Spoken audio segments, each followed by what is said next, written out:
एक दफा एक घोड़ा एक गहरे कुएं में जा गिरा और जोर जोर से हिनहिनाने लगा। घोड़े का मालिक किसान था, जो कुएं के किनारे पर खड़ा उसे बचाने की तरकीबें सोच रहा था। जब उसे कोई तरीका ना सूझा तो हार मानकर दिल को तसल्ली देने लगा कि घोड़ा तो अब बूढ़ा हो चुका है, वो अब मेरे काम का भी नहीं रहा, चलो इसे यूं ही छोड़ देते हैं। और कुएं को भी आखिर किसी दिन बंद करना ही पड़ेगा, इसीलिए उसे बचाकर भी कोई खास फायदा नहीं। ये सोचकर उसने अपने पड़ोसियों की मदद ली और कुआं बंद करना शुरू कर दिया। सबके हाथ में एक एक बेलचा था, जिससे वो मट्टी, बजरी और कूड़ा करकट कुएं में डाल रहे थे। घोड़ा इस सूरत हाल से बहुत परेशान हुआ। उसने और तेज आवाज निकालना शुरू कर दी। कुछ ही लम्हे बाद घोड़ा बिल्कुल खामोश सा हो गया।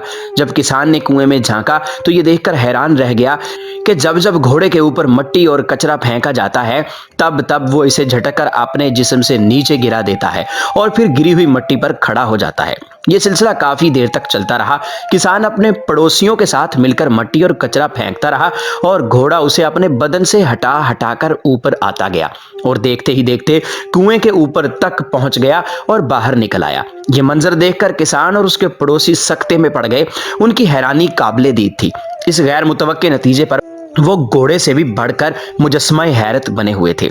जिंदगी में हमारे साथ भी ऐसे वाकयात रूनमा हो सकते हैं कि हमारे ऊपर कचरा उछाला जाए, हमारी किरदार कुशी की जाए, हमारे दामन को दागदार किया जाए, हमें तानो तशने का निशाना बनाया जाए। लेकिन गंदगी के इस घड़े से बचने का तरीका ये नहीं कि हम इन गलाजतों की तह में दफन होकर रह जाएं, बल्कि हमें भी इन बेकार की चीजों का मुकाबला करते हुए ऊपर की तरफ और आगे की सिमत बढ़ते रहना चाहिए। जिंदगी में हमें जो भी मुश्किलात पेश आती हैं वो पत्थरों की तरह होती हैं, मगर ये हमारी अकल पर मुनहसिर है कि आया हम हार मानकर उनके नीचे दब जाएं या उनके ऊपर चढ़कर मुश्किल के कुएं से बाहर आने की तरकीब करें।